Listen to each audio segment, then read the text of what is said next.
creating conversations with other storytellers. Arrow.net, ARROE.net. We are unplugged and totally uncut with Jen Ferguson. I'm doing all right. How are you? Absolutely fantastic. I'm very proud of you for writing a book that is, I want to say, it is simple, small town. It's very family, but at the same time, it's very challenging about family. There's a real authentic story here, Jen.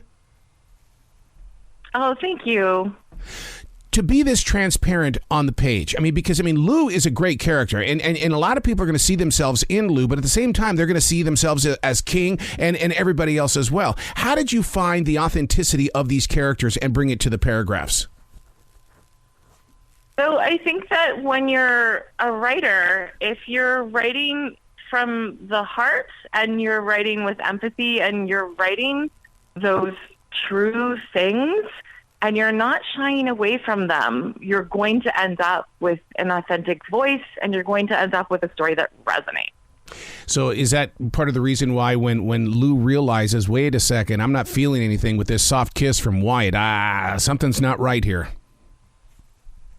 Yeah, right. So that's an experience that I had, and I recognize that for Lou, she might just be a character on the page, but she also has a body and a heart and a soul, and she experiences the world.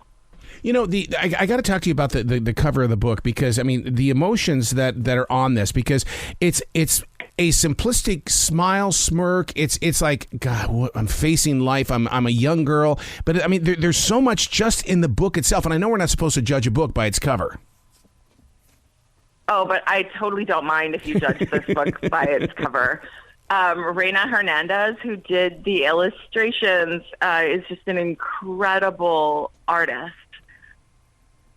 So now, when you have a book like this, and I know that it's for YA readers and things like that, but you're going to have some authentic adults reading this book as well, because it speaks to them in ways, and it spoke to me in a way that's like, this was about my life as well. Yeah, so that's one of the really exciting things about YA is that while I'm writing for teens primarily, anyone can pick up this book. And we all like to read stories about coming of age, and we like to read stories about firsts. And YA tends to be stories about firsts and stories about coming of age. So you can be any age and enjoy what happens in a YA book. Did you get to write the inside sleeve of the book? And the reason why is because I love the quote, ice cream is good, but ice cream can't fix everything. I really took that to my heart. Right? That is like life lessons right there. So that line comes from the book. The inside sleeve was a combination of stuff that my agent wrote back in the day, and then stuff that my editorial team put together and then shared with me, and then I shared a few thoughts. So it was a collaborative effort. Let's talk about that team, because a lot of listeners tune in because they are writers, they're hider writers, but they want to be inspired to release what it is that they've put on paper. So when you speak of a team, what is that life like? We've seen it in Hollywood movies and on TV shows, but when you live it and you've got to work with that team, what are you going through? So I'm not sure Hollywood TV shows and movies get it right. If you're in the business and you watch any of those, you're like, that's not how it works. Yeah. What is it like working with a team? So one of the things about publishing is that you can't access high-level commercial publishing without an agent. Yep.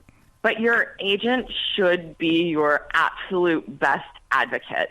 If you need anything or if you need support, my agent, who is Patricia Nelson, she's absolutely 100% there for me.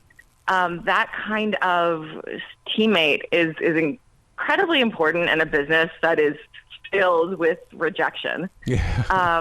And then when you have a fantastic editorial team, what they do is they ask questions that help you to think more about why you wrote the thing you wrote so that you can make it better. Yep. And this book only got better through the editorial process because of a fantastic team. So many people are afraid of those editors. It's like a program director in radio. Every time you look at them in the hallway, it's like, oh God, here comes the judgment call. But editors really do work one-on-one with you.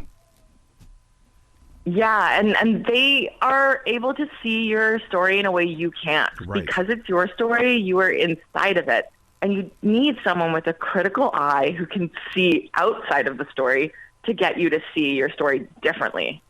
The book we're talking about is The Summer of Bitter and Sweet. Let's talk about King, because, I mean, King's been gone for a few years, and you know, there is a mystery to this. But Lou feels right. But is it the right move? Is it the right move to reestablish a friendship with King? Is that what you're asking? Yeah, because, I mean, you know, I would be so leery of 3 mysterious years. I really would. I mean, as a human being, I'd be going, yeah, King, where you been, buddy? What you been doing? Yeah. So Lou isn't worried about what King's been up to. Lou is worried about if they can have a friendship. Right. Because Lou feels guilty. She lied to King about like fundamental truths about who she was at 15. And they parted ways because of her lies in a lot of ways. So she feels guilty, and she's not sure if she can be friends with him again. She's less worried about what he's been doing and more worried about herself. Right. But see, isn't that what today is all about? I mean, if the average person had a father like Lou, and all of a sudden here comes this letter, how would the average person react? And I'll bet you people will put the book down and think about it before they jump back into the next paragraph. Oh, of course. Like those are one of the reasons we turn to entertainment, to books and to movies, is to be able to ask those questions in a safe way without being confronted by our kind of monstrous father, right? We want to be able to experience that in a safe way. And so you can do that here in this book. You can think about how it would apply to your life without having to deal with it in your life. I realize the ice cream store and stuff like that is part of the family business and stuff, but don't you think that YA readers are going to look at this story and say, I want to work at an ice cream shop. I want to go and I want to be able to do something. You know what? I had my first job when I was 16, and I've pretty much worked permanently since then because I really liked work, and I liked the idea of making my own money, and I liked the idea of being responsible for something. But also, I hope teen readers like recognize that ice cream is sticky and food service is not always glamorous. As a writer, you like to put things out there. I mean, nothing's holding you back when it comes to creating conversations. I mean, you talk about things within your words that really kind of relate with today, but at the same time, it's almost like you're teaching people as well, saying, okay, this has happened in your life too. This is how it's going to happen here. So what I do for my day job is I'm a professor, and I teach fiction writing, but I also teach literature. So I spend a lot of time with thinking about the world and thinking about how we as writers write about the world. Yep. But I'm also someone who doesn't shy away from having hard conversations. And I think that is really evident in The Summer of Bitter and Sweet. I love that you are that style of a writer. I do a thing on iHeartRadio called The Daily Mess, and that's exactly it. I talk about the daily mess. What do we? And people go, dude, you got a little bit too real. Yeah, it's a daily mess. and that's what our lives are messy. They really, truly are, and we need to embrace that, I think. So where is your favorite place to write? I mean, writers have their own little areas, but I mean, when I sit down with a writing instrument, I mean, I know where I need to be in order to feel that vibe. That's a good question. So I currently live in Los Angeles in a 500 square foot apartment. So I don't have a lot of places to write, and with an ongoing pandemic, going out and writing in the world hasn't really been possible. So I tend to write really well sitting on a yoga ball with a lap desk and a big glass of unsweetened iced tea with lemon. Wait a second. You're talking to somebody who lives in the South. What do you mean unsweetened? Come on, Jen. Yeah, no, I can't do sweet tea. I just can't do it. So where can listeners and readers find you and give you a lot of love, because they need to put this book, The Summer of Bitter and Sweet, into their life this year?